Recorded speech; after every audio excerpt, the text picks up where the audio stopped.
बात बाजार की। बाजार में आज भारी गिरावट आई। लगातार चौथे कारोबारी दिन लोगों ने मुनाफा वसूली की। निफ्टी 270 पॉइंट टूटकर 14,000 के नीचे बंद हुआ। सेंसेक्स में 900 पॉइंट से ज्यादा की गिरावट रही। 50,184 की रिकॉर्ड ऊंचाई से सेंसेक्स अब तक 2800 अंक का टूट चुका है। निफ्टी भी अपने शिखर से 800 पॉइंट नीचे फिसल गया है। बैंक निफ्टी में आज 3% की भारी गिरावट दिखी। आज कई दिनों से लगातार भाग रहा टाटा मोटर्स 4% से ज्यादा टूटा। रिलायंस इंडस्ट्री में भी 2% से ज्यादा की गिरावट दिखी। आज की गिरावट के बाद बाजार ने 2021 की पूरी बढ़त गंवा दी।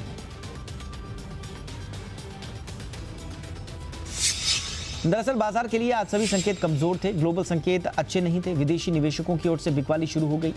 लगातार 2 दिन में एफआईआईज ने कैश सेगमेंट में 1400 करोड़ रुपए के शेयर बेचे हैं।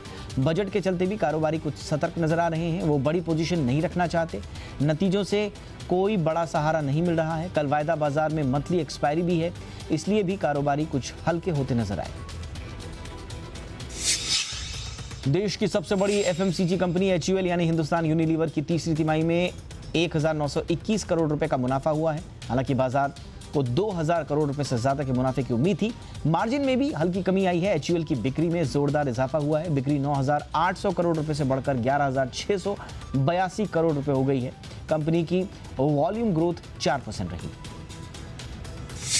बैंक ऑफ बड़ौदा ने तीसरी तिमाही में कुल मुनाफा 1160 करोड़ रुपए दर्ज किया है। पिछले साल दिसंबर तिमाही में 1218 करोड़ का घाटा हुआ था। एनपीए के मामले में भी हालात सुधरे हैं। पिछले वित्त वर्ष की तीसरी तिमाही में 10.5% ग्रॉस एनपीए के मुकाबले इस बार ग्रॉस एनपीए करीब 8.5% रहा। बैंक के MD and CEO Sanjeev Chadha के मुताबिक तीसरी तिमाही में देना बैंक और विजया बैंक से जुड़ी विलय की प्रक्रिया सभी तरह से पूरी हो गई है और विलय के बाद बैंक को 1300 करोड़ रुपए की बचत हुई है। अगले 5 साल में इससे बैंक को 10,000 करोड़ की बचत होगी। भारत की इकॉनमी को लेकर आईएमएफ बहुत बुलिश है। आईएमएफ ने कारोबारी साल 2022 के लिए ग्रोथ का टारगेट 9.5% बढ़ाकर 11.5% कर दिया है। दिलचस्प यह है कि फाइनेंशियल ईयर 2022 में भारत की इकॉनमी 10% से ज्यादा ग्रोथ वाली इकलौती बड़ी इकॉनमी होगी। भारत के मुकाबले चीन की ग्रोथ 8% के करीब रहने की उम्मीद है। कोरोना के चलते इकॉनमिक ग्रोथ -10.5% तक गिर गई थी। इतनी गिरावट के बाद भी इस तरह की ग्रोथ हैरान कर देने वाली है।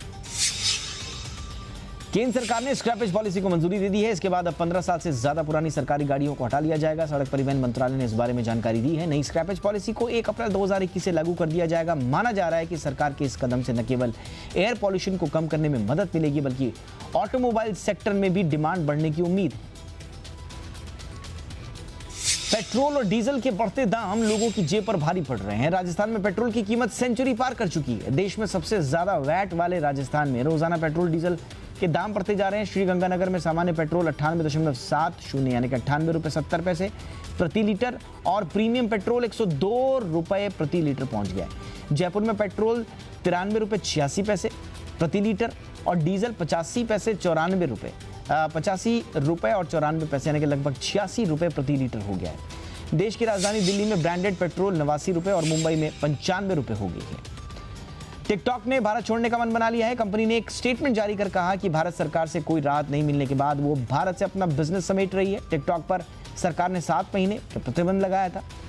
कंपनी को उम्मीद थी कि सरकार अपने रुख में नरमी लाएगी, मगर ऐसा नहीं हुआ। उल्टा सरकार ने टिकटॉक सहित 59 ऐप्स पर हमेशा के लिए प्रतिबंध लगा दिया। कंपनी ने अपने स्टेटमेंट में कहा कि करीब 2000 कर्मचारी उससे जुड़े हुए हैं। मजबूरन उनकी छटनी करनी पड़ रही है। उधर चीनी दूतावास ने अपने स्टेटमेंट में कहा कि भारत सरकार का फैसला WTO के जो नियम हैं उनके विरुद्ध है और सरकार को इस पर फिर से विचार करना चाहिए। YouTube का मानना है कि उसने अपने कंटेंट क्रिएटर्स को मालामाल किया है। कंपनी ने इससे जुड़े कुछ दिलचस्प आंकड़े जारी किए हैं। कंपनी ने बताया कि पिछले 3 साल में क्रिएटर्स, आर्टिस्ट और मीडिया ऑर्गेनाइजेशंस को $30 बिलियन यानी करीब 2.25 लाख करोड़ रुपए के पेमेंट किए गए हैं। कंपनी की सीईओ सुसान वोत्सिकी ने एक लेटर के जरिए ये जानकारी दी है। उन्होंने बताया कि जो नए चैनल्स कंपनी के पार्टनर प्रोग्राम में शामिल हुए हैं उनके रेवेन्यू में बढ़ोतरी हुई है।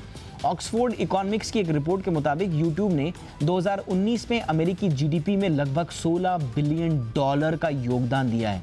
ये 3.5 लाख फुल टाइम जॉब्स के बराबर है।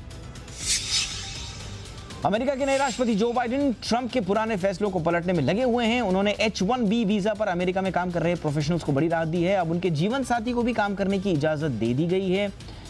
ट्रंप ने इस पर रोक लगा दी थी। अमेरिका में H-1B वीजा पर काम करने वाले ज्यादातर प्रोफेशनल्स भारतीय ही हैं। वित्त वर्ष 2019 में इसके तहत अर्जी देने वालों में 74% एप्लीकेशंस भारतीयों की थी और करीब 12% आवेदन चीन के नागरिकों की तरफ से आए थे।